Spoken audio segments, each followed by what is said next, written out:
Thanks for joining us again. Episode 4 of Slasher, Jared. Right in the midsection of the series. I had pointed out that I was slightly unhappy with episode 3. Yes. You, of course, loved it. Yeah, of course. What was your take on episode 4? Yeah, still pretty happy.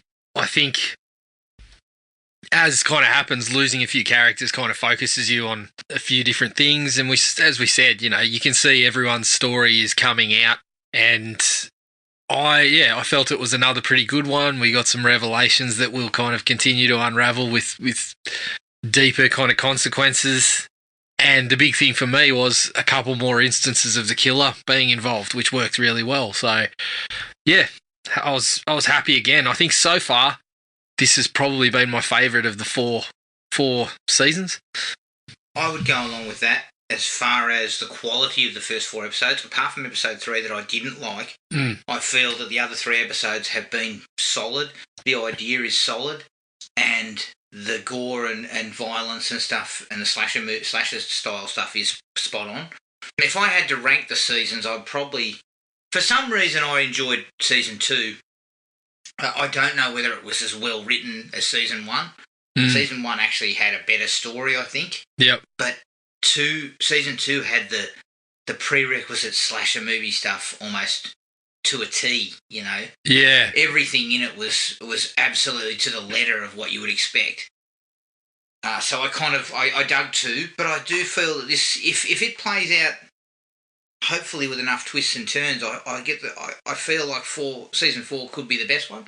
Yeah, well, it's all going to hang on the reveals and how it plays out in the later episodes as to how we kind of think back on where it ranks, I suppose. But I think the concept of like the game in amongst the people being killed off and all the backstories, I think it just holds the interest a bit more. Like even when the story is not necessarily progressing in terms of finding out who's going to be involved, the fact that we've got everyone's kind of own instances of what they went through with Cronenberg's character is just super interesting. And as you said previously, he's doing a really good job. So anytime you get him, it's fun. It's fun to watch.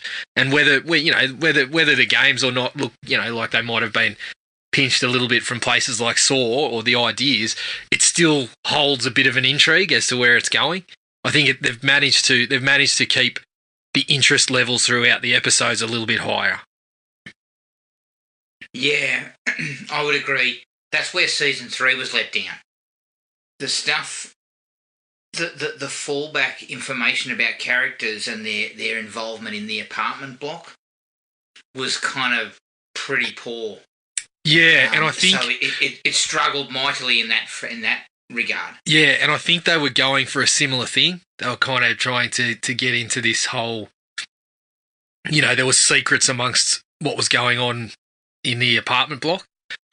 And so I think they were going for a similar thing, that you could get some surprise out of that without necessarily any revelations going on about the killer, like changing people's relationships with each other as you went.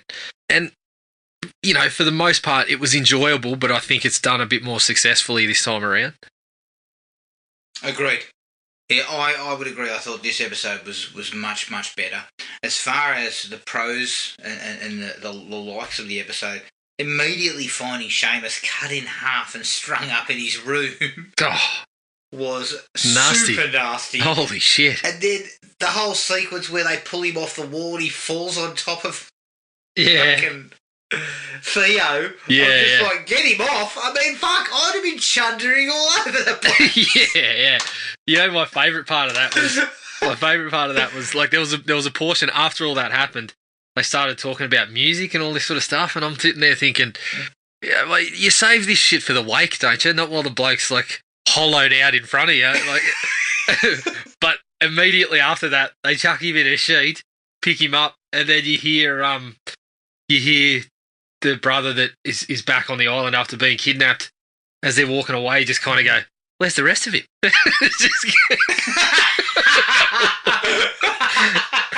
I think they're really kind of getting a few really good moments of that kind of darker humour that is just working really well this season, and working in hand in hand with the kind of the whole setup that Cronenberg's overseeing it, and he was a bit twisted himself, and you're seeing a little bit of that coming through in some of the comedic, or the parts that I'm finding funny anyway. Yes. Maybe no one else is. I don't know, but I'm enjoying it. The other thing I found amusing about that is the fucking hollowed out corpse is laid on the ground after Theo throws it off. And then they go, instead of putting the sheet over him and then maybe sort of tucking it around him, yeah, they fucking still pick him up and put him on. I'm like, don't touch it. Touch the thing as little as you can. Yeah. Jesus. Yeah. It's correct. a fucking hollowed out corpse. Use it like a stretcher. Just hold the corners. Yeah.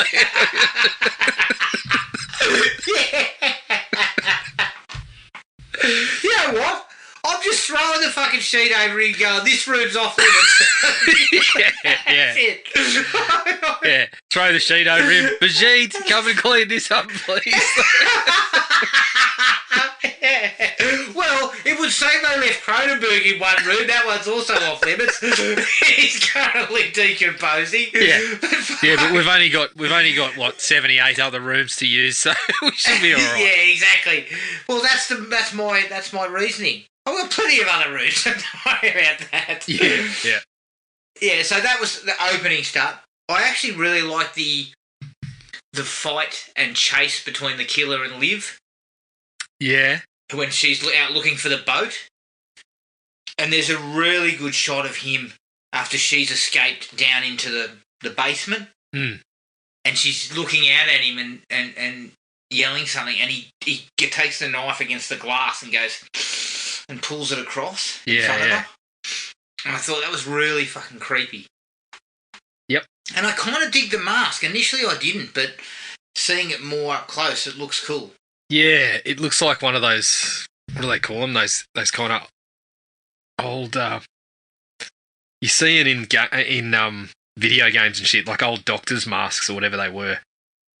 It seems like it's based on that kind of look.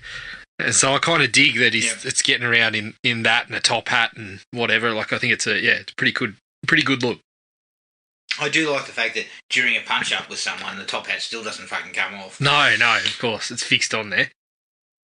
Yeah, obviously. Unless it's part of the mask in full. Yeah.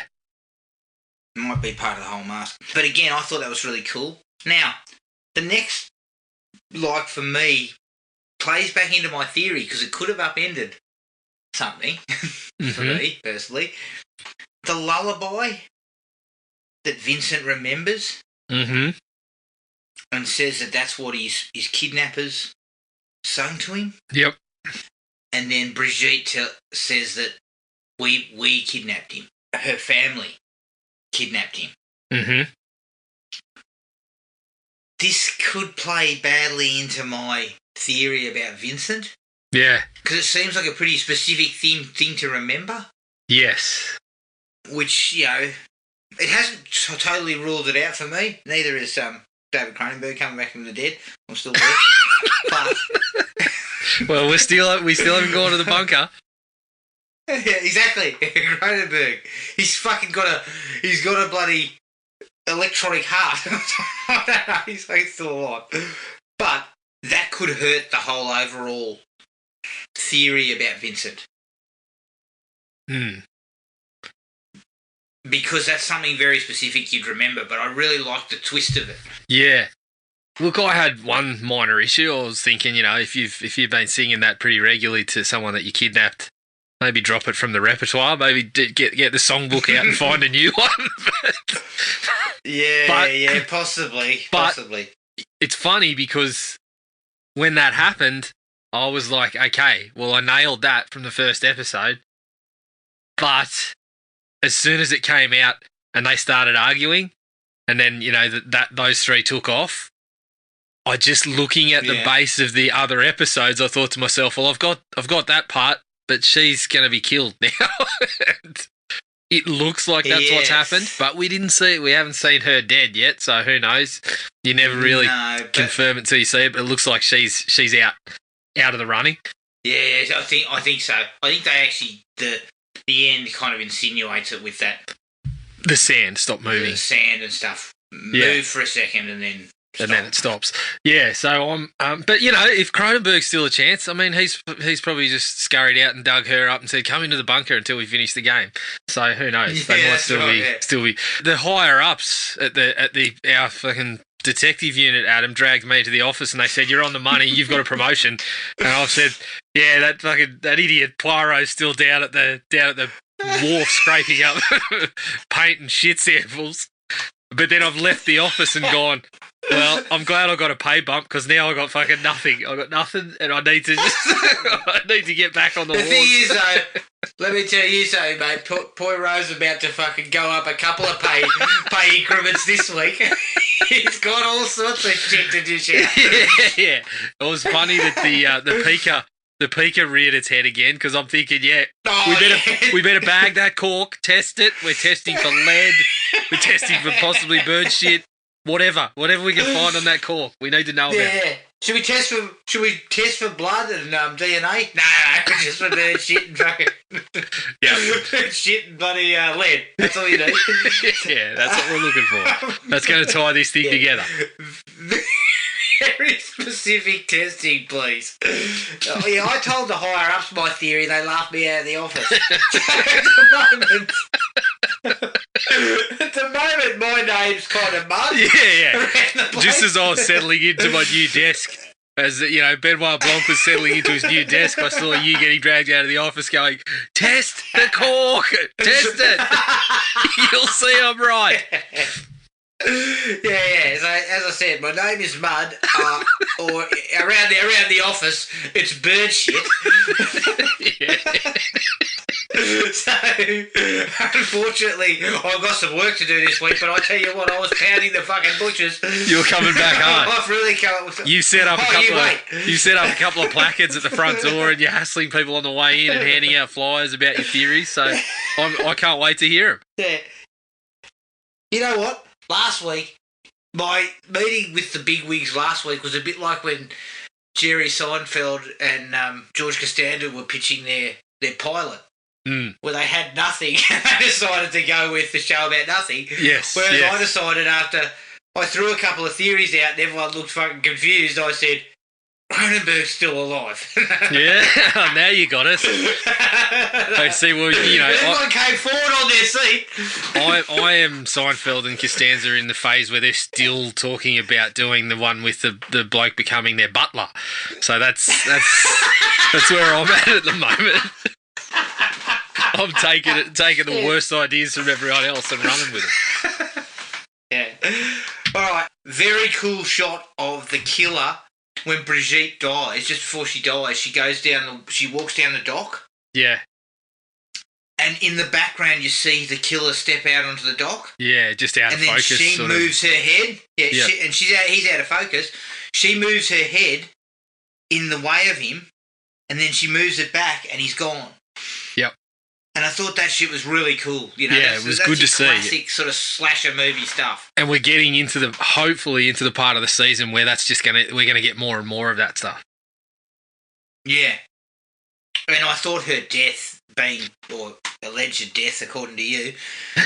No, I am saying that in jest, but it is, you know, we've seen it so many times in a movie where someone hasn't been shown actually dying. Although I think we can, as you said, we can read into the sand not moving. It was a very it was a more artistic way of throwing it out there, Adam. So I'm pretty convinced that she's dead now that we've seen that little bit. I'll tell you what, though, I'd hate to be buried alive. Is she deader than Cronenberg? Well, I don't like to rule anything out. No. So we saw some sand stop moving, and you're totally convinced, but you saw a shriveled, blackened heart being eaten away by acid, and there's still a chance. Is that what you're telling me? Yeah, that's what I'm telling you. Don't fucking question my methods. So you're saying he set up a Friday the 13th style gag where he was actually sort of kneeling under the bed with just his head poking out and a fake body or something. Yeah. He had the resources. The man is fucking Jigsaw. I mean, remember when Jigsaw had brain cancer? Yeah. They needed to cut it out. That fucking prick was still alive. Don't tell me you can't have your heart. You can't have your heart eaten away. Oh, man. Honestly, this is why you're out. This is why you're out of the office. You've been dragged out of the office and had to clean out your desk. Yeah, that's right. But her death, I've got to ask this question though. How long would it take, like, even the strongest of men to dig a hole deep enough to put a fucking 6-foot woman in it? Oh, yeah, I was thinking too. I'm like, did you take her to another island or something? Because that would have taken some time. Someone might have noticed. You need a fucking backhoe. Yeah.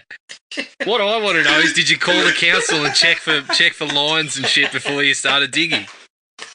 Yeah, it is. Shit, I fucking cut the water line. I have this funny thought of you see inside the house and everyone's arguing. You just through the back. Just in the background through the window, you just see a fucking backhoe go drive across. Yeah. Drive across out the front. Look, it would have taken him fucking hours to do that. Mm. I don't think she was buried in close proximity where she died, where she was, where she was. So I'm assuming he took her away and he did it out of sight. But fuck, mate, you'd be there for a while. You'd need her to be unconscious for some time, especially if you're doing it by shovel. Yeah, that's right. Okay, that was it for me on the likes department. Well, did you have anything else? Yeah, look, again, a little bit of Cronenberg doling out geometry sets because he heard she wasn't doing well in maths. I mean, this character is just a world-class shitbag, and I'm loving every minute of it. Reminds me of when I got a fucking box of caramel creams for Christmas one year. I mean, fuck, I was unhappy, but I still ate them.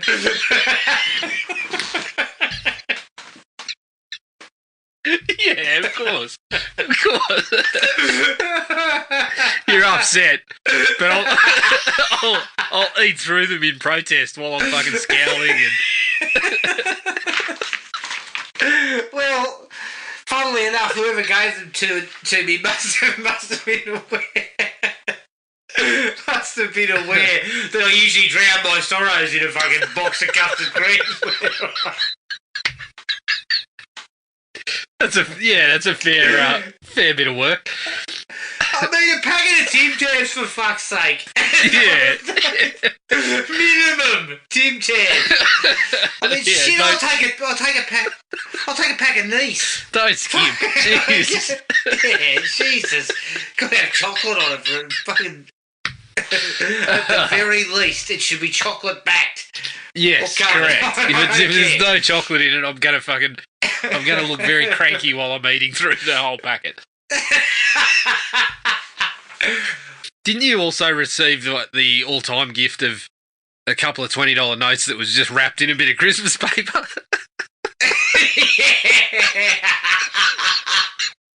At least, I was pretty fucking stoked about that. Oh, that's cash. Right. I mean, it's quite amusing to actually just unwrap. Just grab a card or something next time.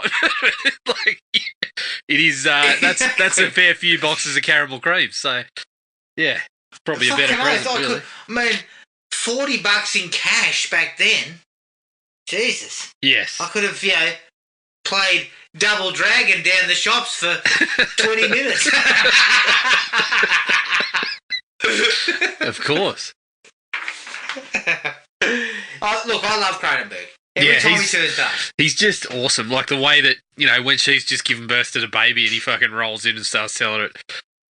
You've got two options. Yeah, you got two options here. And he's just, like I said, he's just fucking gleefully, like when he's dishing out options like that, there's just this look to him where he's a hair away from breaking into a smile and kind of laughing about what he's doing. You can tell he's kind of gleeful about it. But as I said, absolute all-time shit bag. And it's just every time it's happening, I'm just Like, it's one of the best parts of the show.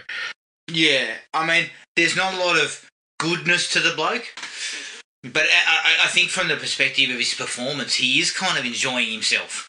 Yes, it looks like it. You can kind of see it in his performance. And his performance, look, the man's not known for his acting, but I think he gives a pretty decent fucking performance as the matriarch of this family. He does, and I think he's... It's a matriarch. Matriarch. What am I saying? Matriarch. Yeah, but he's just... yeah, like I said, he just fits. He's giving what they're asking of him, and I'm just the enjoyment levels whenever he's in the show are way up there. I could watch it. I want a prequel series about his fucking his antics elsewhere. Yeah. Anything else for you?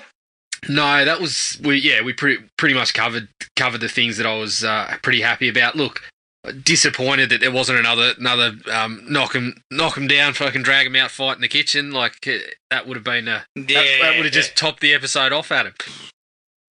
No, it wouldn't have topped the episode off for me. I can tell you right now. Now, the only dislike I had is 24 years ago. Look, Cronenberg, you're as fucking leathery as ever.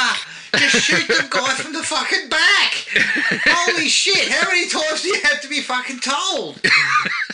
Yeah. Look, we've spoken about this, the budgetary issues. I'm still not 100% convinced that they haven't done a bit of de-aging. There was another shot that I looked at this time around and I thought, that looks a bit, I don't know, it looks a bit touched up. But, yeah, it's just not... It's one of the less successful portions of how it's operating, because it's such a big span of time that it's just hard. Yeah. It's hard to make him look that different.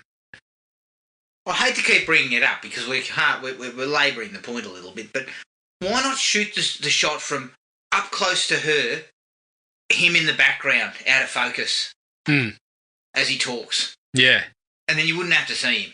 Yep. Because, it just defies logic 24 but it's years ago. It's not just him. It's like you look at Brigitte and what are we saying she is? Around the 50 range? It's hard to make her then look 26 or 25, that kind of age range. It's just, it doesn't...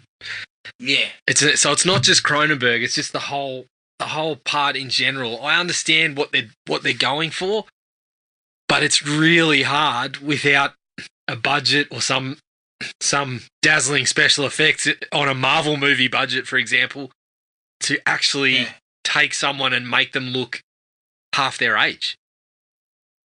I guess the thing is, what they were probably concerned about is if you recast the actors 25 years before and they're different actors, that people will lose track of who's who.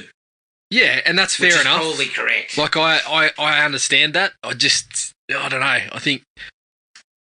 And obviously it's essential to their story because they've got people who are now adults that they needed to have being children or just born. Or I understand it from the perspective you're talking about. I understand that it's not a show that can throw all their money at just doing something like that, but it just looks a little bit...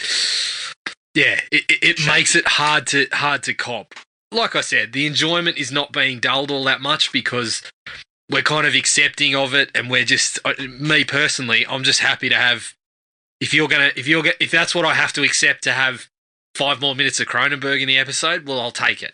But it does stand out. I've kind of got over it. I just think I don't know how they didn't come to that conclusion, perhaps, and shoot things a little bit differently. But hey, I'll let it go because I think it doesn't hurt the show. So we'll let that go. It's been 4 episodes of fucking ranting. Yes. We'll let it go now. Yep. And until Cronenberg comes up next time and you're still commenting on how leathery that he looks. Fucking hell. No, it was really only... There was a little bit with the brothers where there was a lot of back and forth between them this episode, and... Some of it unsuccessful in your mind? Some of it I didn't like. Like, I just thought... Again, it's a fairly minor one, but towards the end where they started sort of splitting into their 2 teams, I guess, and Theo was sort of protective of Liv and Brigitte. I guess the thing that I didn't like was he started to get a little over the top crazy. He started to sort of have these little quirks and, started yelling out, kill them and all this, string them up and all this sort of shit. And I was like, fuck, that's gone fairly quickly into a direction of vigilantes. And yeah. And I get it from the perspective of the mother, because she's been showing those angles a little bit, especially when she chose to kill somebody. But yeah, true. Yeah, I don't know. Look, there's still a bit to play out, but I just thought in this episode, Vincent started to edge towards a little bit bonkers. Yeah, I know they then threw in that sequence when he was young. He tried to set his sister on fire.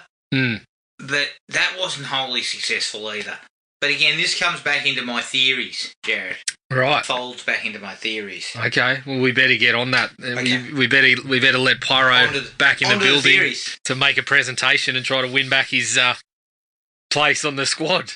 Yeah, look, I've been granted another audience with the commissioner and co. Yeah. To provide. This is my last chance, they've told me. Yeah. Look, you've been granted fucking 2 minutes in the foyer as you've accosted them on the way in. Yeah, I bailed them up, looking dishevelled. Yeah, I'd been sleeping in the foyer previously. And I was being manhandled by security when I ran into them. Yes, of course. They said, stop. We'll give you 2 minutes. Okay, give you 2 minutes. Have a shower. Go and have a shower. Come back and you talk to us. Okay, I've never been surer that Theo's involved. Right. Like, he's either the killer or he's the accomplice, but I think he's the killer. Okay. Everything they have laid out just puts him at cross purposes with everyone else. Yeah. Which, to me, signals him out as the one that they'll twist on. Right? Yeah. Think about it. There's only 2 or 3 good characters there in this pack of absolute assholes. Mm-hmm. Right? Looking at the killer, it has to be a man. Okay? And again, they might do the whole fake out and say it was a woman, but that'd be hard to swallow because of the height and size. Yes. Of the person. Which only fits a handful of people left. Yes. Theo being one of them. Liv, Theo, and their other sister. I can't remember her name now. O'Keefe. Yeah. She's had very little time on the show, so we really don't know a lot about her. But they're really your solid, nice characters. So the only male in that group is Theo. Yeah. And his motivation is still 100% likely. Yeah. For 25 years, he was blamed for his fucking brother's disappearance. Just to clear up, O'Keefe is non-binary, right? Yeah. Yeah, so as it's playing out, of the people left, it was physical stature. And when you see the killer, again, you see the killer with Liv, it rules out, unless they're going to play with that a little bit, everyone bar the brothers and possibly O'Keefe. And I know, the costume is a little bit, it's hard to tell a height because of the top hat and things like that. But then when you saw the killer stalking around in a couple of episodes, you looked at things like the fucking shoulders and stuff like that. Yeah, and it looked between the killer and Liv. Yeah. Yep. Classic example. Mm-hmm. He looked big and imposing. Yep. So yeah, even then, you look at the two brothers. Vincent's pretty wiry, and it didn't look like that sort of frame either. Yeah. Unless, of course, it's Cronenberg. We did mention that, so he's still a contender. Sure. I kept that to myself in the meeting. I learned from past mistakes. That's your secret weapon. When you start tossing out Theo and they start going, you start going, it's Cronenberg. Yeah. What I do is I start fucking remonstrating like Sam Lucas. I fucking Yeah. Okay, so that I've got a twist on that though. Okay. I think it's Theo. Yep. We've pretty much gotten rid of Brigitte, so we know that she can't be the accomplice, right? Could it possibly be that Theo put Vincent in play, and they're doing it together? Yeah. And all this back and forth between them is just a ruse. You play the part. Look, the reason that would come across as a bit silly to me is because a lot of their back and forth has been with nobody else around. Sure. A lot of it's been just the two of them talking. It's highly unlikely. Like, it's certainly not top of my list. But it could potentially be that. Yeah, look, if it was that, I don't think it's a bad twist necessarily, but if it was that... Yeah, but it's also cheating. It is, because it renders all these... From yeah. You think about the conversations they're having. I'm thinking about the one in the bedroom where they were getting a bit testy with each other, and in episode 2, I think it was. Yeah, I don't know. It may be a case where they've written it really well to look like that couldn't be the case.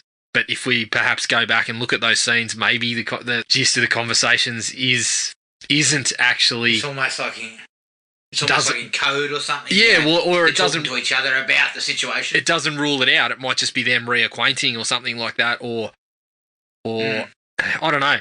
But it might be an interesting one to go back and have a look at. Yep. I've got another theory for you. Mm-hmm. Is it possible that they're unaware of another party on the island, e.g. the killer, so no one's aware of this person? Mm-hmm. Because the island's pretty big, there's plenty of outbuildings and places to hide. Yeah. And that person is Vincent, the real Vincent. He's been missing for 25 years. Look, I'm still Is it possible he's been living on the island the whole time? I'm actually still leaning towards that the guy that is there is Vincent.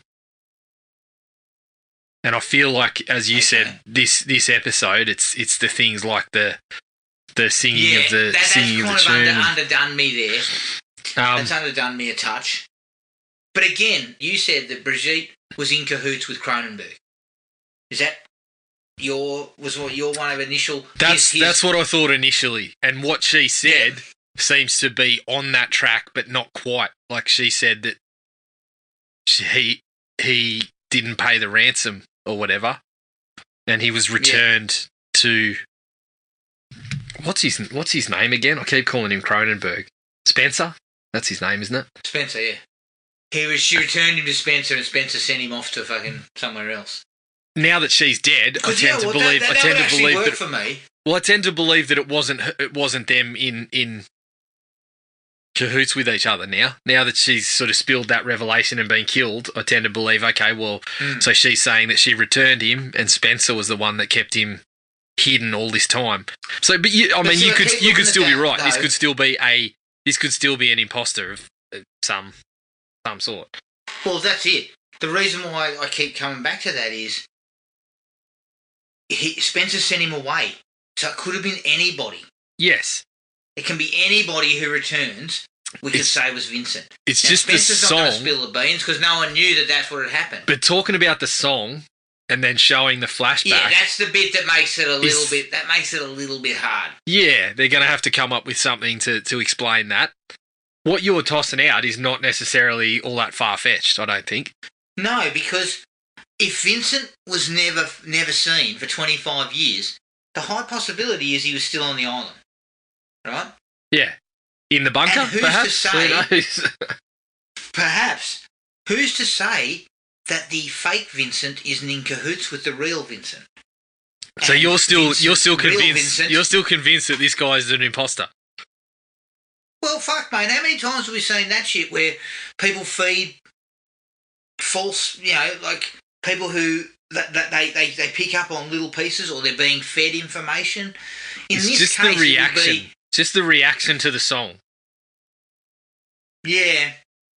Yeah. Oh, look, I'm not wedded to him being the imposter as heavily as I was.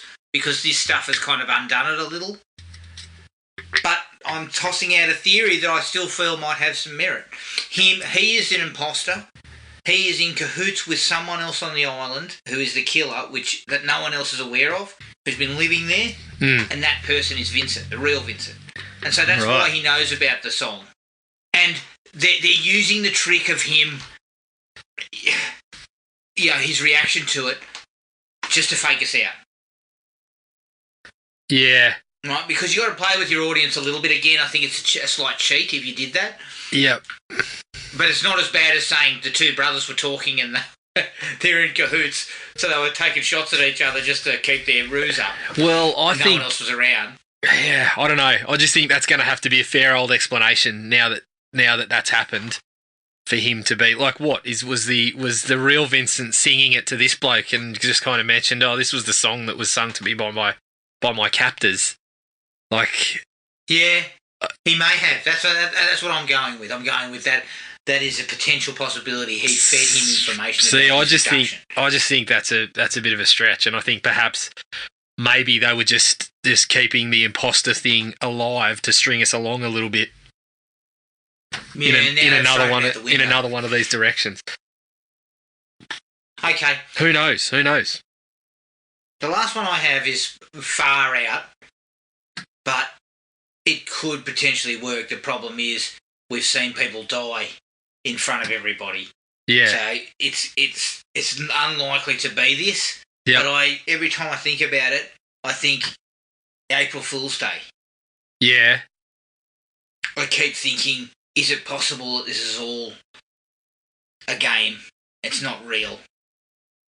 Well, people's limbs being pulled off probably. Yeah, I know. That's where we're going. It is a bit far out. It is impossible to sort of understand that, and you'd have to be. If that was the actual case, I would have a hard time believing you produced special effects. Yeah. That was so convincing. Yep. But it's a game. Cronenberg's a manipulator. He's a shit stirrer. It would not surprise me that that's what it is. Yeah.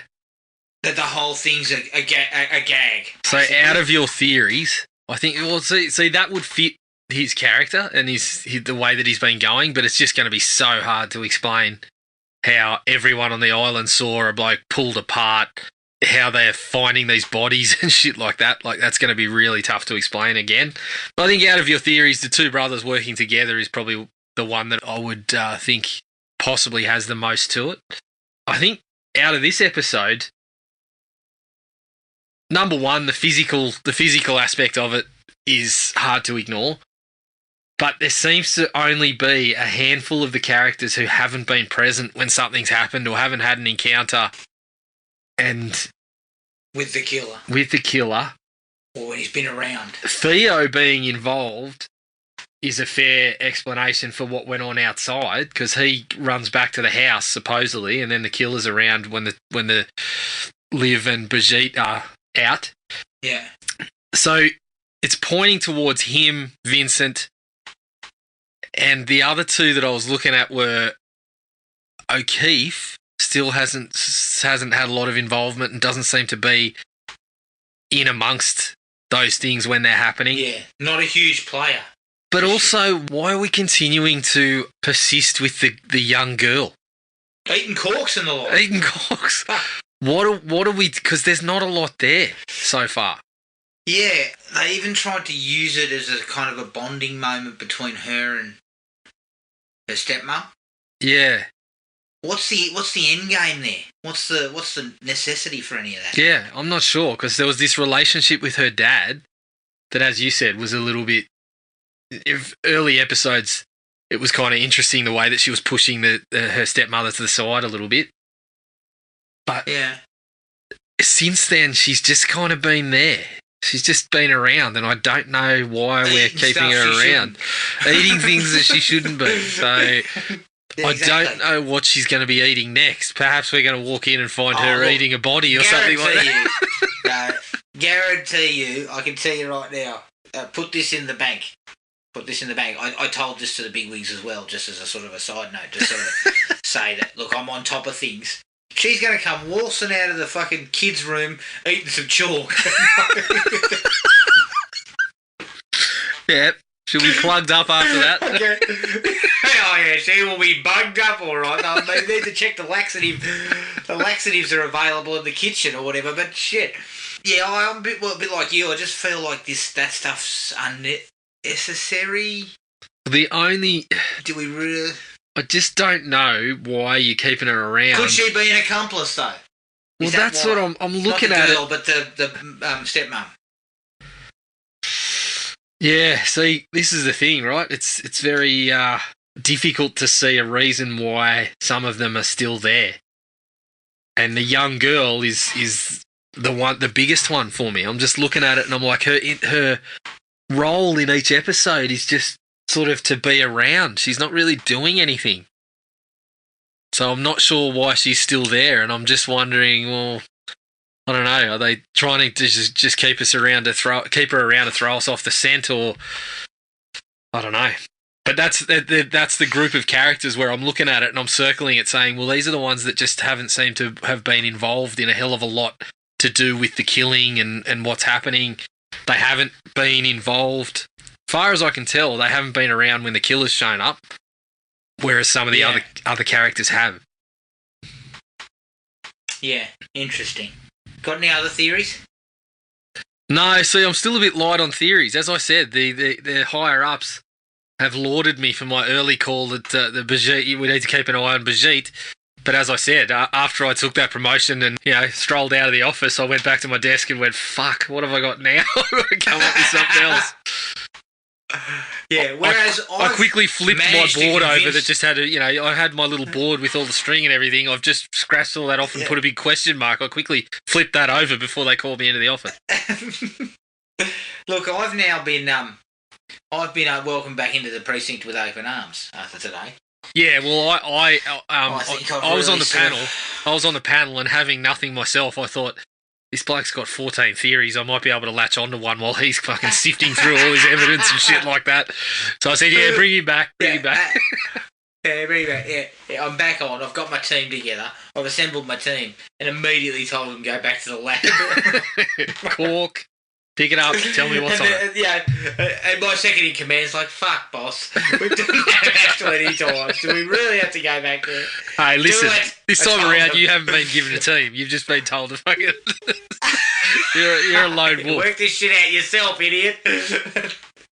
Yeah, so I'm happy where things are going. Put it that way. See, but is it too easy? No, but see, you jumped on the who did it in the first season... An episode in. I jumped on that 10 minutes in, mate. I think I was 10 minutes into the first episode where I texted you and I said, this is my early call. Is it this bloke? I was like, oh, fuck.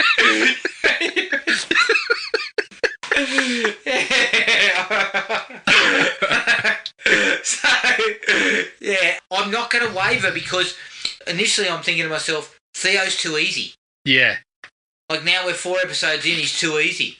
Yeah. But no, I don't want to waver on that because I just keep coming back to the fact that his motivation is exactly what I would expect. Yeah, and his mother is an absolute loose unit, so you could see that he might be a little bit unstable, having to deal with that and having to deal with the pressure of her blaming him and all this sort of shit. So look, I don't like to use this term often, Jared, but his mother is a cunt of a thing. yeah, absolutely, absolutely. Jesus. I wish they'd hit her just a little bit harder with the breadboard in episode 3, but I think you're onto something there. I actually, and this is part of the reason I'm enjoying it more. As you mentioned, the first season, I had a suspect in 10 minutes. And so everything I looked at was through that lens, and everything that I saw just kept me saying, yep, I still think it's him. Season 2, I didn't quite get that one. I got a portion of it. I had a character that was a little bit there. Don't want to. Well, if you haven't watched it, spoilers a little bit. But the whole imaginary, laughing heartily. Yeah, the whole imaginary thing. I just wasn't expecting them to go there because it had been so kind of ridiculed. It had been straight down. It's such a straight down the line season 2. Yeah. So I was just expecting it's one of them. Yep. Season 3, I think it was about just before the halfway point we started to put a theory together, which turned out to be correct as well. So I'm actually enjoying the fact that in this one, I'm a little bit fucking all over the shop. I don't really know what to believe, and the theory that you've put forward, absolutely sound, but I'm just like, I'm not so sure this time. Whereas the previous seasons, I've been a bit more confident, so I feel I'm enjoying that aspect of it, that they are tossing a few things around. Yeah, agreed. It seems like it's got a little bit more. It's going to be harder to pick. Yeah.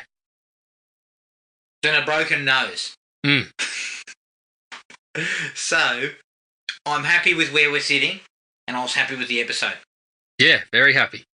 So that is episode 4 of Slasher, season 4. Stay tuned for the next episode, but until then, take it easy, and we'll catch up with everyone later. Cheers. Find the podcast at Podomatic or on iTunes. Don't forget to rate and review. Like us on Facebook at Thrill Me Podcast Australia, or contact us at thrillme, all one word, all lowercase, at iinet.net.au.